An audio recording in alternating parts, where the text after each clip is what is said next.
Right, so what we're going to look at, right, first chemistry question, right,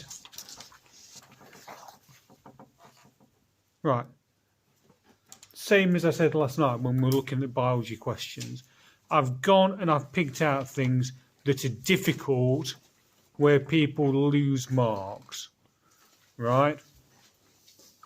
So this first question that I've kind of picked out it looks at rates of reaction, it looks at working out concentrations, it looks at titrations, right? It kind of brings it all together, right? Remember that when we go and we look at a lot of the chemistry stuff, they won't give you the equations in the paper, right? So it's not like in the physics where we've got an equation sheet, you'll have to remember various bits and bobs, right?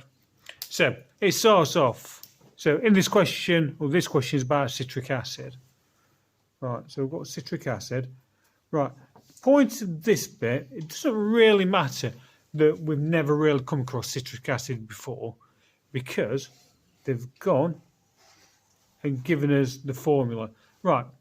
First thing that you should be thinking, if they've gone and they've given you the formula, there's a reason that they've done that. Generally, whenever they go and give you the formula, somewhere in the question, you'll need to go and calculate its MR, so it's relative atomic mass, right? So if you ever see a chemical formula like that in the question, always have that bobbing around at the back of your head. So citric acid is a solid, okay, it doesn't really matter. So the student investigated the temperature change during a reaction between citric acid and sodium hydrogen carbonate. Right, this is the method that they used. Right, I'll just point out that when we go and we react citric acid and sodium hydrogen carbonate, it's one of the endothermic reactions you look at. It actually, the temperature goes down, right? It's one of those reactions that they will go and talk about because it's an easy example, right?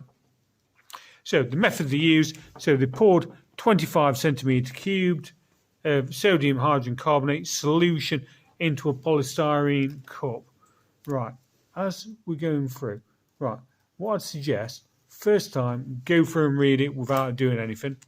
Then go back, read it again, circle all of the data. If they bothered giving you data in a question, they'll probably be wanting you to use that data somewhere in it, right? It's not like when they go to give you a waffle. So we're going to pour 25 centimetre cubed of sodium hydrogen carbonate solution into a polystyrene cup. We're going to measure the temperature of the sodium hydrogen carbonate. I personally there would say you're measuring the temperature with a thermometer if you're going to write it out yourself. Then add 0.2 grams of citric acid to the polystyrene cup, stir the solution, measure the temperature, then repeat until you get to a total of 2 grams that's been added. Okay, right. Lots of stuff there.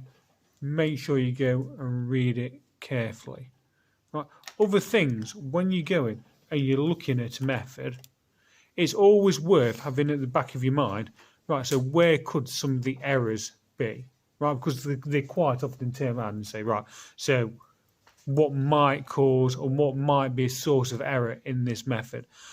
I think that the only source of error in this method really would be that part where you stir in solution, right?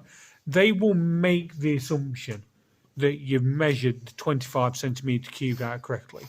They will make the assumption that you've weighed the mass correctly, right? However, if you're stirring something, then on one of them, you might stir it gently. On another one, you might whisk it up, right? Because it doesn't really specify how vigorously you're going to stir it.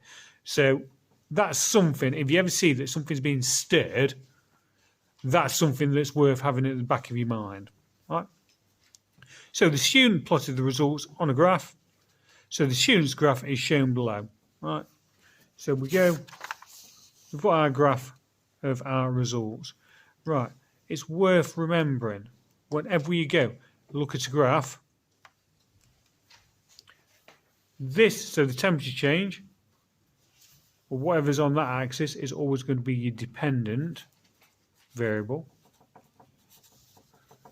Right, the dependent variable is dependent on the independent variable. The dependent variable is what we measure, right?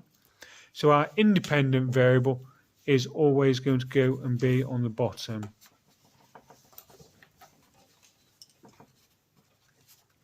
Right, if in this question they went and gave you a set of data as well, the titles that you're going to give each of your axes, just take it straight off the table.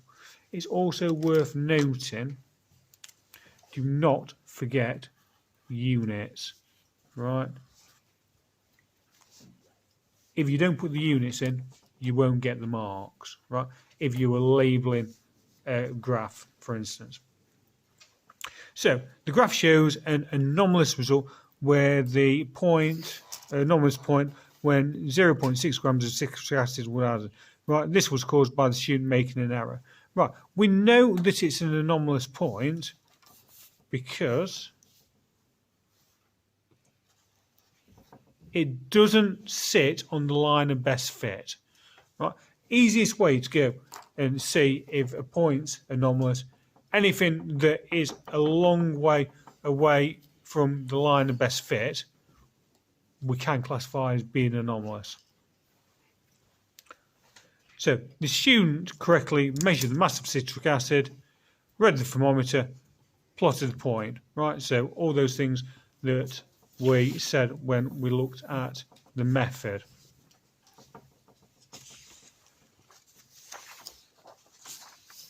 So if we go and suggest one reason for that anomalous result, like we said, the only reason that it can be because they have stated in the question that they measured the mass of the citric acid correctly, they read the thermometer correctly, they didn't make a mistake while they plotted it. So the only thing that it can be is to do with that stirring of the solution. Right? It can't be anything else.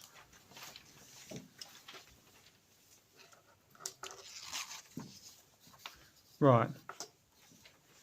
So next bit. It says, explain the shape of the graph in terms of energy transfers taking place. You should use data from the graph above, to the side. Right. So the first thing, the temperature is decreasing. Right. So if the temperature is decreasing, first thing I'd be thinking is this is going to be an endothermic reaction.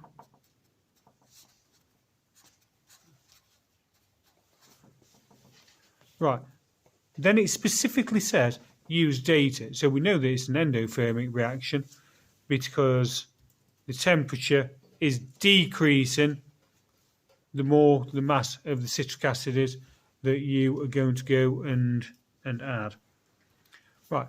Then you're going to go and make other conclusions. Right. So if you're going to go and look for an endpoint, so the maximum amount of citric acid that will react with our sodium hydrogen carbonate is going to be kind of there. So at 1.5 grams, because at 1.5 grams, that is the maximum decrease in the temperature. Right? After 1.5 grams, it starts to go back up, for instance. You could talk about the fact that if citric acid is in excess, right, all in excess means is that there's too much. Right, so there's too much. Right, that goes and almost slows down the rate of reaction because you don't get as much of a temperature change. You could turn around and say when 1.5 grams is added, the temperature of it is 11.6 degrees, right, which you go in and you're reading off of the graph. You could go, if it's an endothermic reaction, you could talk about the fact that heat is being transferred from the room or the surroundings into the reaction, which is why it's going to go and get colder.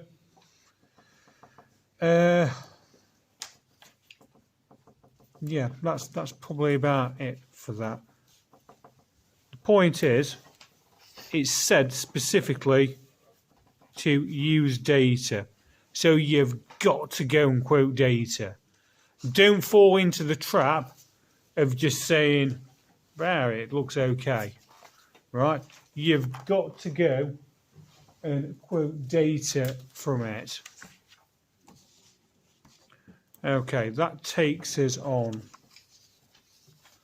So, the second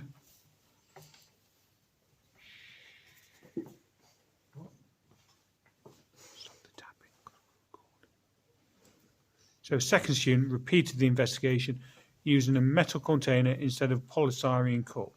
Right. Whenever you see that you're using polystyrene cup, you've got to remember, right, so this is our polystyrene cup, right? Polystyrene is kind of made out of expanded plastic, right? So polystyrene has lots of trapped air.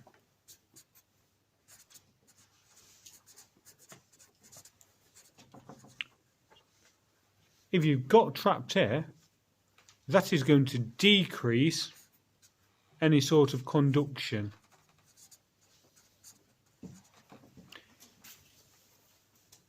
One sort of error that you get in lots of practicals, especially if you're just doing it like, say, in a glass beaker, is that the particles are next to each other, so therefore heat is lost due to conduction, right? So by putting it into a polystyrene cup, we're lowering the amount of conduction that's taking place, right? So let's go back. So a second student repeated the investigation using a metal container instead of a polystyrene cup, right? Remember as well, metals, think about properties of metals. Metals are dense, metals are good conductors of heat, stuff like that. So the container and the cup were the same size and shape, right? So you could almost say that the size and shape were control variables. So sketch a line on the graph above to show a second student's result until 1 gram of citric acid had been added. The starting temperature of the solution would be the same. Explain your answer. Right, so if you were sketching a line, right, effectively, right, more heat, so more heat, right, you should only do it to 1 gram. Yeah. Right, more heat would go and be transferred in, therefore the temperature wouldn't drop as much. Right, if you're explaining it, explain it in the way that your metal, so your metal container is made out of metal atoms. Right, metal atoms are densely packed together, so therefore metal is a better conductor. So more energy, right, I've not drawn all the metal atoms in, but more energy will be absorbed from the outside through the metal. Right, something like that. Okay, that takes us nicely on to where the question starts to get a little bit more complicated. Okay. Right. The next bit where it starts talking about calculations involving concentrations and such forth, people lose various marks on it, right? Whenever we go and we start thinking about concentrations, there are a few equations that you need to have at the back of your head, right? Always remember that moles, so the number of moles of something, is equal to the mass of whatever divided by the molar mass. So, for instance, if I wanted to work out how many moles of water I had, right, and I had 32 grams of water. Water is H2O. So, right, I've not got a periodic table here, but we know that oxygen's 16, each hydrogen's 2 each. So we know that the molar mass of water is 18. So the mass of water that I've given you would be 32. Right, that's nothing. It's nothing to do with this question. This is just an example. Right, we're going to divide that by 18. So therefore, the number of moles of water we're going to have will be 2 moles. Right. Make sure you remember how to go and work out moles. Moles equals mass over molar mass. Right. I'm not going to do it now, but there's a little chant that you can have running through your heads. Right. I'll tell you in a bit. So, getting back to this question then. Oh, right, the question's kind of looking at concentration. So the student used a solution of citric acid to determine the concentration of a solution of sodium hydroxide by titration. So the student made 250 centimetre cubed of a solution of citric acid at a concentration of 0.500 moles per decimetre cubed. Right, there's some key clues in there. It says that it's going and giving you that in centimetre cubed, but over here you've got moles per decimetre cubed. Right, so you've got to remember that you're going to have to convert those centimetre cubed into decimetre cubed. So to convert centimetre cubed into decimetre cubed, all you're doing is the centimetre cubed divided by 1,000, right? To go and get it into decimetre cubes, right? You've got to remember that, right? So calculate the mass of citric acid, right? And again, it's giving you its chemical formula. If it's giving you the chemical formula, then you can go and use that, right? It's giving you, so calculate the mass of citric acid required. It's giving you the atomic masses of the different compounds, right? So, what you would do first, so point 1, you're going to work out the MR of citric acid.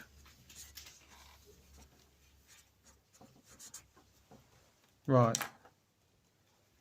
I know, just because I have a handy mark scheme here, right, that the MR of citric acid is 192, right? So it'll be 12 times 6 plus 8 plus 7 times 16, right, and that'll come to 192. Right, then the next thing that you want to do is work out the number of moles of citric acid that you have at that concentration, right? So, second thing we're going to do is work out moles of citric acid. Right, so our moles is going to equal, right, we're starting off, we need to convert centimetre cubed to decimetre cubed. We know we've got 250 centimetre cubed, right? So we're going to go for 250 over 1,000, right? You'd work that out separately, right? So that's going to be 0.25, I believe, I hope, right? So that's converting our centimetre cubed into decimetre cubed. Then we're going to times that by the concentration. Right, so we times in 0.25 by our concentration. Right, remember the concentration's over here. So we're timesing that by 0.05. Right, 00. Right, so that will go. Remember, you can use a calculator. Right, that will go and give us 0.0125 moles of citric acid.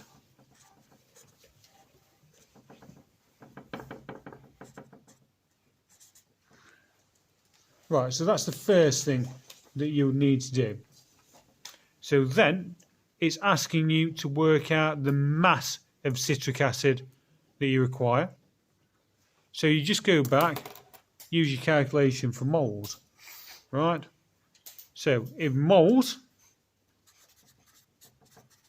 is equal to mass over mR, if you rearrange this to go and give you the mass, you're going to have mR times number of moles, and that will give you the mass. So we know that the MR, because we worked it out earlier, is 192. Then we are going to go and times that by the number of moles that we've just worked out, which is 0.0125, and that will give us 2.4 grams. Right, so that would be the mass, and how we go and work out the mass of citric acid that we'd need. Right, so just to run through that again. Start off, work out the MR of our citric acid. Then work out how many moles of citric acid we've got. Then if you go to work out the mass of citric acid, just rearrange that equation. So MR times by the moles gives us the mass. So we've got 192 times by 0.0125 gives us a final mass of 2.4 grams. Right. I'll accept that this is not the easiest and most straightforward of concepts, but the more times you go through it, the easier it becomes, right? Okay, so after that, so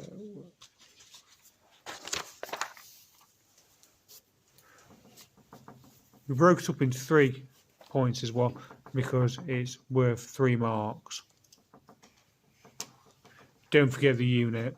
Well, it gives you the unit in this case. Right. Sometimes it's worth more than 3 marks. It just very much depends on the question. So moving on. So this part of the method, the student used the titration, right? So they measured 25 centimetre cube of sodium hydroxide solution into a conical flask using a pipette. Right, it's worth remembering, if they've said you go in and using a pipette, remember, using a pipette makes it quite precise. Right, you're not making it accurate using a pipette, you're making it precise. They add a few drops of indicator to it. Right, sometimes, right, generally, the indicator you're going to use, you don't use universal indicator, right? Because universal indicator is a bit subjective as to what the end point is. You use something like phenolphthalein, where there's a definite colour change from pink to colourless at the end point, or methyl orange, where it goes from colourless to orange, or something like that, right? Usually, they'll say which indicator you're going to use in the question, right? You then go and fill a burette with citric acid solution. Remember, your burette is that long kind of tube there with a stop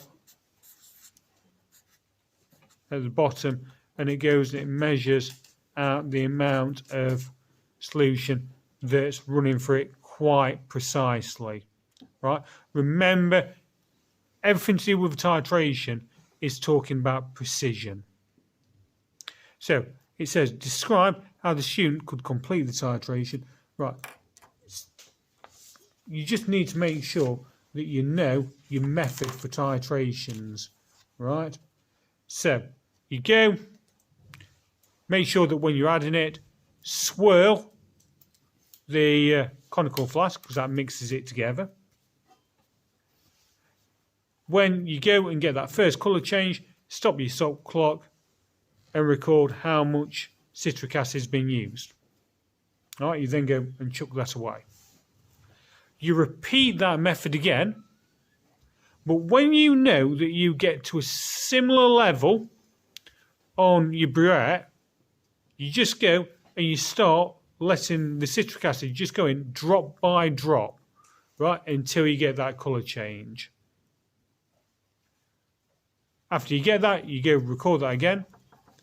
Then you try it a third time, do the same again, get to just a little bit above where you measured it to where there was a colour change, go drop by drop, and as soon as your second and third result are concurrent, right, that means very, very close together, or the same preferably, that's your result. With a titration, you don't go and average your results, right? Because your third result will be a lot more precise than your first result will be. So if you went and averaged them over your three experiments, then your results aren't going to be as precise, right? It's all about increasing that precision. Right, so that's how we would go and carry out a titration. Make sure you go over and look at that method, right? Right, quite irritatingly, it says repeat and calculate a mean in the mark scheme. That's incorrect. That is not what you do in real life, right? So, moving on. Give 2 reasons why burette is used for the citric acid solution. Right, remember, increasing precision, it increases precision because it goes up in small increments, right? Really small increments. So it goes in 0.1 centimetre cubed, for instance, right? Which is a lot smaller than, say, a measuring cylinder or whatever that goes up in centimetre cubed, right? It's all about precision. Also, if you've got a burette, you'll go and look at the liquid in it, and you get what's called a meniscus. So that meniscus is where the liquid just goes and bobs in a little bit at the top. You've got to remember where you measure it from. You don't measure it from the top of the meniscus, you measure from the bottom of the meniscus, right? That's something else that helps increase precision. Yeah, you can say it's more accurate than a measuring cylinder, although it's more precise than the measuring cylinder. Well, anyhow, right. The final bit then, the final bit.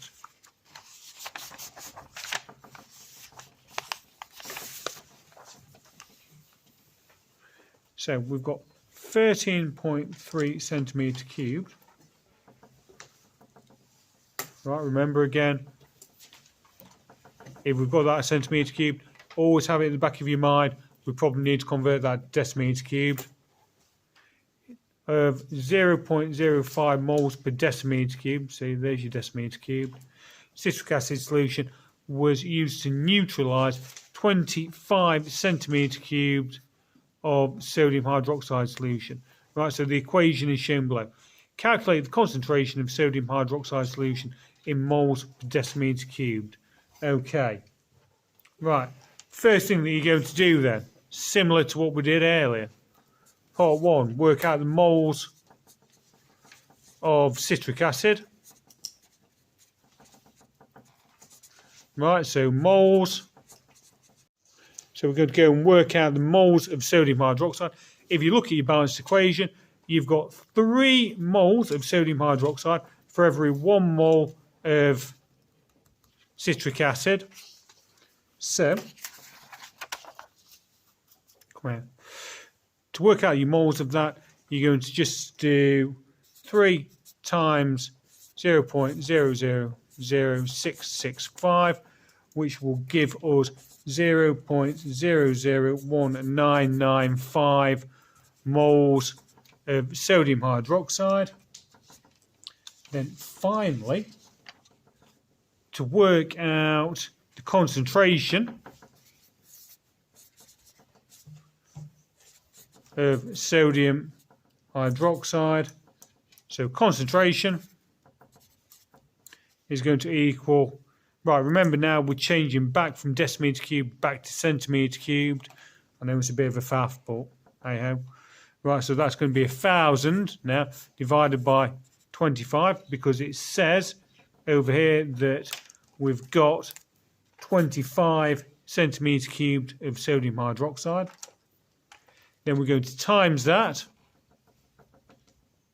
by our 0.001995, which will go and give us 0.08